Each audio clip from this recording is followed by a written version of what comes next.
Tolkien's world has some of the most terrifyingly powerful beings in all of fiction.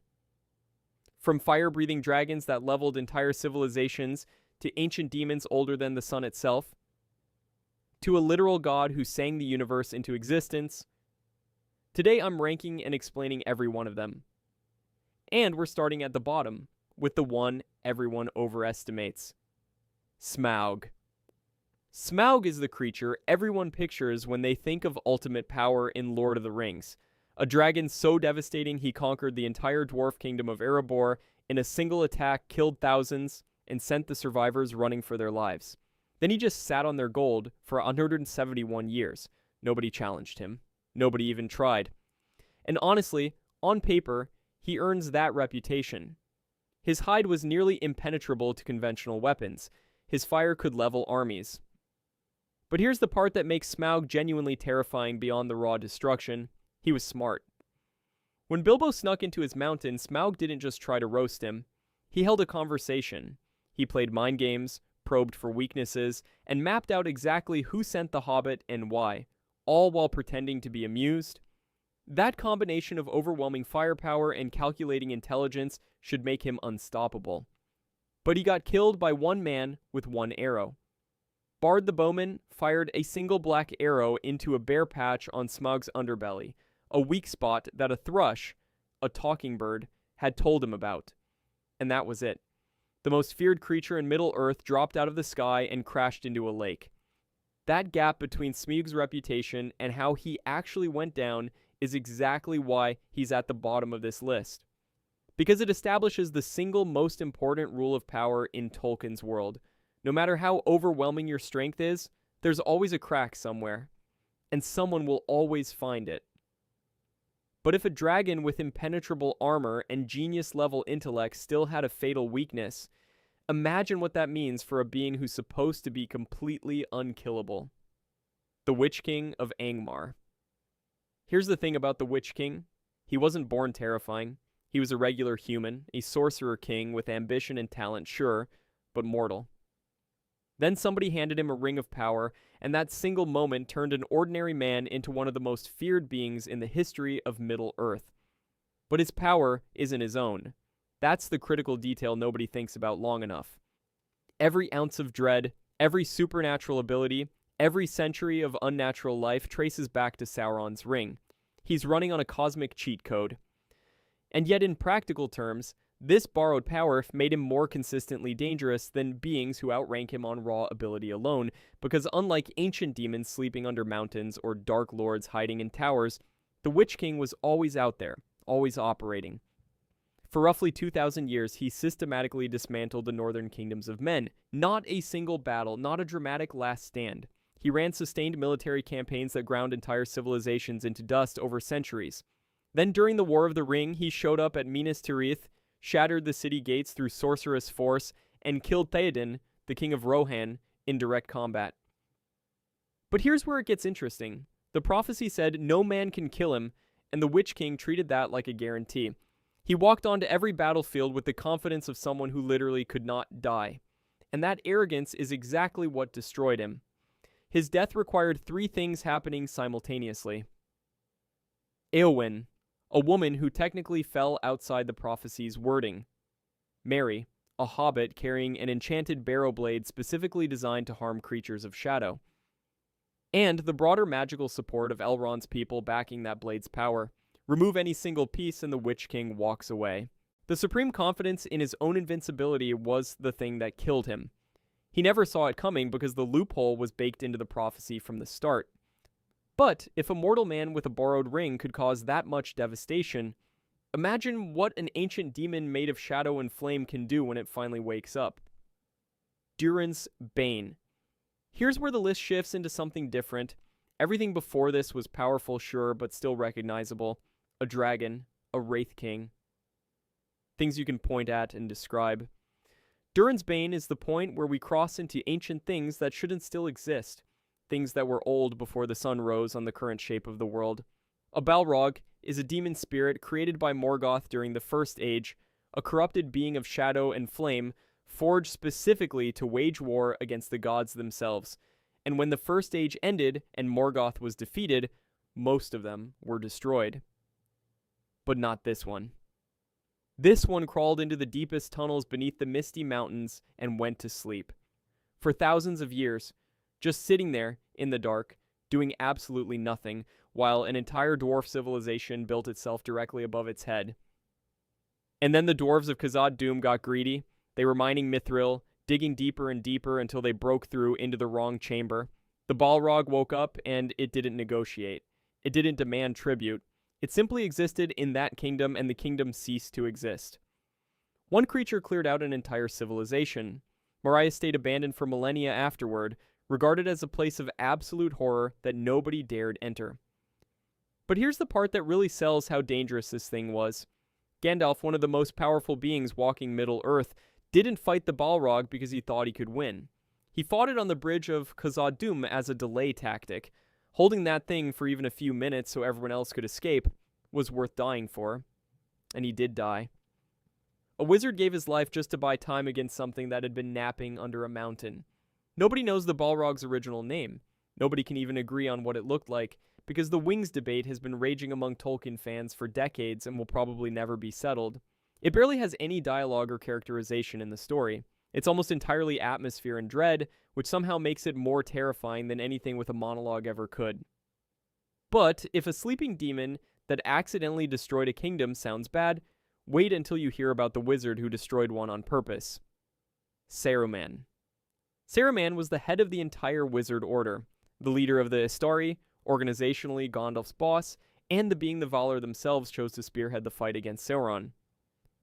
And he threw all of it away because he did the math and decided Sauron couldn't be beaten. Here's the thing, that's what makes him so fascinating. Saruman wasn't corrupted the way the Nazgûl were.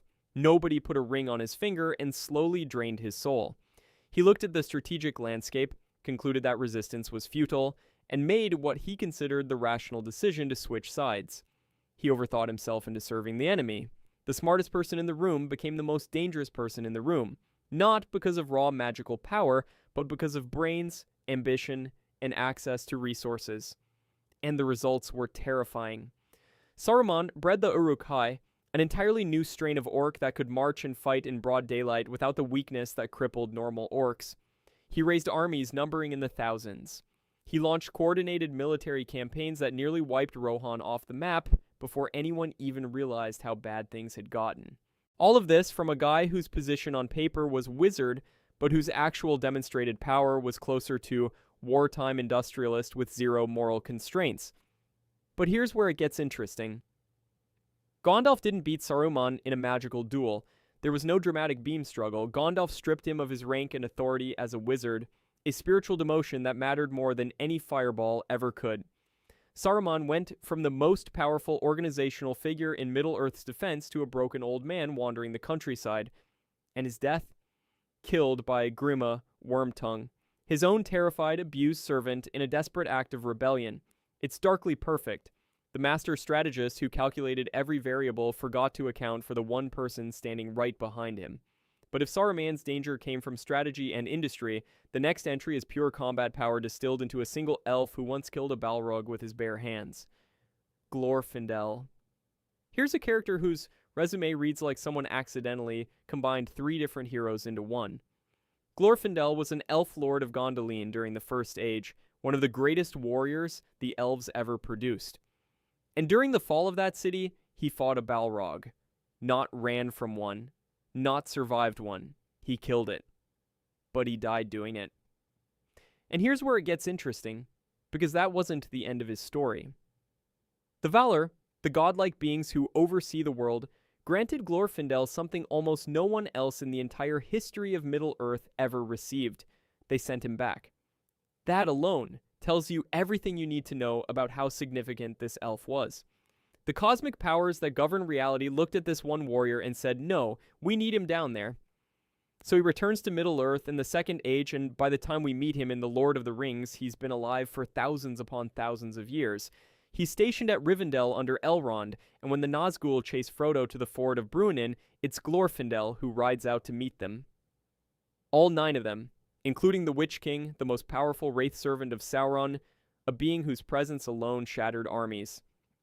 and the Witch King turned and ran from Glorfindel on horseback. But here's the part nobody talks about. Tolkien describes Glorfindel as appearing physically larger and more formidable during these confrontations, as if elves of his age and power could manifest some kind of amplified presence at will. His abilities were martial and physical rather than sorcerous, which is exactly why he gets overlooked. He doesn't cast spells or deliver prophecies. He just kills things that shouldn't be killable and terrifies things that shouldn't feel fear.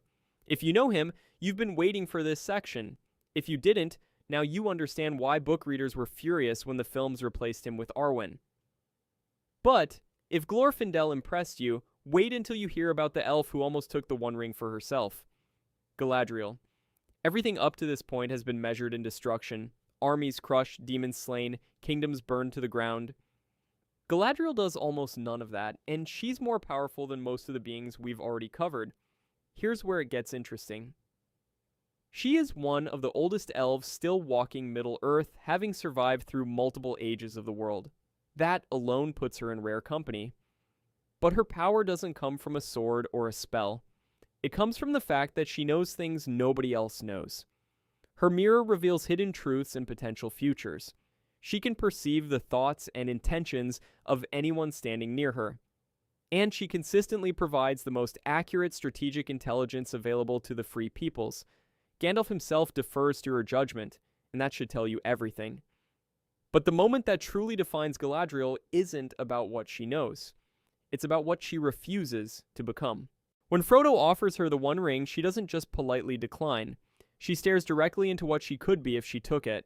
The text describes what she would become as terrible as the dawn, stronger than the foundations of the earth. That's not a hypothetical. That's a being powerful enough to rival the Dark Lord himself, and she knows it. She feels it. And then she says no. That choice is the most sophisticated thing anyone in Middle-earth does. Because power isn't just what you can destroy. It's what you choose not to become. And here's the part nobody talks about. Galadriel is never threatened. Not once. She's never in danger, never cornered, never desperate. Even the most powerful enemies in Middle-earth treat her with extreme caution. In Tolkien's world, that's usually a far more reliable indicator of true power than anything anyone actually does in a fight. The beings who terrify other beings without ever raising a hand are the ones you should be paying attention to. She flips everything this list has been built on. Raw force, dramatic battles, physical dominance, none of it applies to her. And she's still scarier than almost everyone above her. But if Galadriel represents power through restraint, the next entry represents what happens when that kind of power is fully unleashed. Gandalf the White. Gandalf died fighting a demon older than the sun, and they sent him back stronger. Let that actually no. Let's talk about what stronger actually means here, because it's not what you think. When Gondalf fell with Durin's Bane into the abyss beneath Moria, he didn't just survive, he fought that Balrog from the deepest tunnels of the earth all the way up to the peak of Zirak-Zigil, killed it, and then died himself. His body gave out, his spirit left Middle-earth entirely. But here's where it gets fascinating. Some force operating beyond the boundaries of the physical world decided he wasn't finished. And whoever or whatever made that call didn't just patch him up and send him back. They upgraded him. Gandalf the Grey became Gandalf the White, and that title wasn't ceremonial. It came with authority that broke the entire organizational structure of the Istari. Saruman was supposed to be the head wizard, the boss, the top of the chain. Gandalf came back and stripped him of that rank like it was nothing, because his new authority didn't come from the hierarchy. It came from above it, but his power almost never looks like what you'd expect from the most famous wizard in fiction. There are no massive fireballs, no lightning storms leveling armies. Gandalf operates through counsel, through moral authority, through being in exactly the right place to say exactly the right thing to exactly the right person. He convinces Theoden to ride to war. He orchestrates the alliance at the Black Gate. He guides Frodo toward a mission that every rational calculation says is impossible. And yet the outcomes of his interventions are more decisive than anything any warrior or sorcerer achieves in the entire story. That's not a coincidence. That is his power. The one moment that reveals his true ceiling is his confrontation with the Witch King at the gates of Minas Tirith. The most powerful wraith in existence, Sauron's greatest servant, tries to bar his passage. Gandalf doesn't blast him. He simply asserts his authority, and the Witch King pauses. The creature that no man can kill, backed by the full might of Mordor, hesitates in front of a guy on a horse. That tells you everything about what kind of power Gandalf actually carries. It's spiritual. It's cosmic. And Tolkien deliberately never tells us exactly where the ceiling is. He died fighting something ancient and came back with a promotion from God. And the scariest part is, we still don't know what he was fully capable of. But if Gandalf the White operates on borrowed divine authority, the being he spent his entire existence opposing needed no one's permission at all. Sauron. Sauron did something that no other being in the history of Middle-earth ever attempted. He took a massive portion of his own essence, his actual power, his life force, and poured it into a single golden ring. And in doing so, he pulled off the most strategically brilliant and catastrophically stupid decision ever made. Here's the thing. The One Ring wasn't just a magical artifact, it was Sauron himself, compressed into something small enough to fit on a finger. Through it, he could dominate every other ring bearer simultaneously. The 9 most powerful human sorcerers in the world turned into wraith servants under his total control. His consciousness could stretch across vast territories, commanding armies numbering in the tens of thousands, bending entire civilizations toward his will. At his peak, the full military might of the Third Age was pointed squarely at his enemies, and nobody had an answer for it. But here's where the irony becomes almost unbearable. By concentrating all that power into a physical object, Sauron chained his entire existence to something that could be lost, stolen, or destroyed. An immortal being of cosmic origin, a spirit older than the sun, created his own kill switch, and then let it roll off a battlefield into a river. And it gets worse. The Sauron threatening to conquer the world during the War of the Ring wasn't even the full version. His physical form had already been destroyed once and never fully came back. He was operating at a fraction of his original strength, therefore everything he accomplished in the Third Age, the armies, the Nazgul, the siege of Minas Tirith, all of it came from a diminished version of what he used to be. But even diminished, he nearly won. That's how terrifying the full picture is. The entire free world had to unite just to buy time, and even then, the only reason Sauron fell was because a small, frightened hobbit carried that piece of jewelry into a volcano. Not a warrior, not a wizard. A hobbit who didn't even destroy the ring on purpose. And the darkest detail? The text implies his essence may not have been fully destroyed even after the ring was unmade. Reduced to nothing, scattered beyond recovery, but possibly not gone. The greatest Dark Lord in living memory, undone by his own gamble, and yet potentially still lingering, somewhere beyond the edges of the world. But Sauron, for all his terror, was always a student, never the master, because his old boss makes him look like middle management. Morgoth. Up until now, every being on this list, no matter how powerful, existed within the world. They fought wars, commanded armies, shaped kingdoms. Morgoth didn't do any of that. Morgoth shaped the world itself. Here's the thing. Morgoth was originally a Vala, one of the most powerful categories of being in all of existence. These are cosmic entities capable of influencing the fundamental fabric of reality. But Morgoth chose to rebel against the very order of creation, and his fall from grace into the being known as Morgoth, which literally translates to dark enemy, didn't strip him of his power. It permanently corrupted it, twisted it into something worse, and the scale of what he did with that corrupted power is genuinely difficult to overstate. Every single terrifying thing in Tolkien's world traces back to him. The Balrogs, Morgoth created them. The dragons, Morgoth created them. The first orcs, Morgoth. He waged a war across the entire First Age so catastrophically devastating that the Valar themselves, the most powerful beings beneath Eru Ilúvatar, had to physically enter Middle-earth with their full military force just to stop him. That conflict, the War of Wrath, broke continents. It reshaped the geography of the planet, and even then, it wasn't easy. But here's the part that changes how you see the entire Lord of the Rings trilogy. Sauron, the great villain, the Dark Lord who nearly conquered all of Middle-earth, The guy 3 entire movies are about defeating? He was Morgoth's lieutenant, his middle manager. Everything Sauron ever did, Morgoth did first and bigger. Sauron forged the One Ring to dominate the Free Peoples. Morgoth poured his own essence into the entire physical world to corrupt it at a molecular level. Sauron built Barad-dûr. Morgoth built Angband and Utumno, fortresses that made Mordor look like a guard tower. And when the Valar finally defeated him and cast him into the timeless void at the end of the First Age, the texts are very careful about one thing. They never say he was destroyed. His essence persisted. His corruptions remained woven into the fabric of the world like a stain you can't wash out. The implication is chilling. Morgoth cannot be fully unmade the way a lesser being can. You can imprison him. You can banish him. But you can't erase what he's already done to reality itself. His evil isn't a threat you fight, it's a condition you endure. But even Morgoth, a being of almost incomprehensible cosmic power, answered to someone. Eru Ilúvatar. Every being on this list, every single one exists because of him. Eru Ilúvatar existed before time, before the world, before even the music that the Valar sang to bring creation into existence. He is the source from which all other power flows. The Valar, fractions of his will. Morgoth at his absolute peak before the fall. A fraction.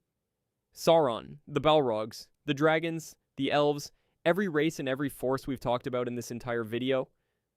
All of it traces back to one being who sat alone in the void and decided that something should exist instead of nothing. But here's where it gets interesting. Eru almost never shows up. He has almost no dialogue in the entire Legendarium. He does almost nothing that looks like power the way this list has been defining it. No armies, no rings, no fire and shadow. And yet he's the most powerful entity in this universe by a margin so vast that comparison becomes meaningless. Because his power doesn't work the way you'd expect. When Eru created elves and humans, he gave them something specific, free will. An inner fire that belonged to them and couldn't be overridden. This is why Sauron could never fully dominate men. It's why Morgoth, despite being a fallen god with armies of demons, could never extinguish resistance entirely. The fact that ordinary beings can stand against ultimate evil isn't a plot convenience. It's not a narrative shortcut. It's a deliberate feature Eru built into the architecture of existence itself. He designed the system so that the small and the weak would always have the capacity to choose, and that capacity would matter more than raw power ever could. And the text strongly implies he proved it at the moment Frodo stands at the crack of doom and finally lets the ring go. Tolkien suggests that Eru intervened, not by forcing the outcome, not by smiting Sauron from the heavens or sending an army of angels.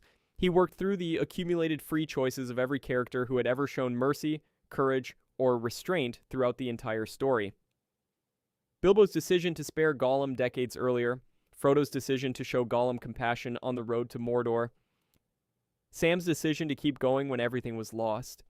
Every small, seemingly insignificant act of goodness across thousands of pages quietly stacked on top of each other until they became the mechanism through which the supreme being of an entire universe delivered his will. Gollum falls into the fire because of greed.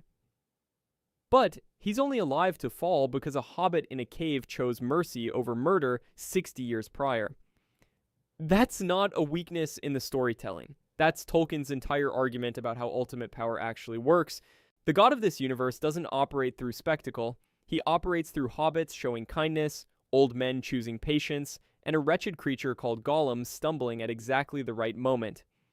Every entry on this list, from Smaug to Morgoth, defined power as something you wield, something you take, something you project outward through force and will. Eru Ilúvatar defined it as something you thread through the choices of the smallest beings in your creation, and then wait, across ages, for those choices to matter. And they did. If you enjoyed this video and want to see more, click the video on the screen now.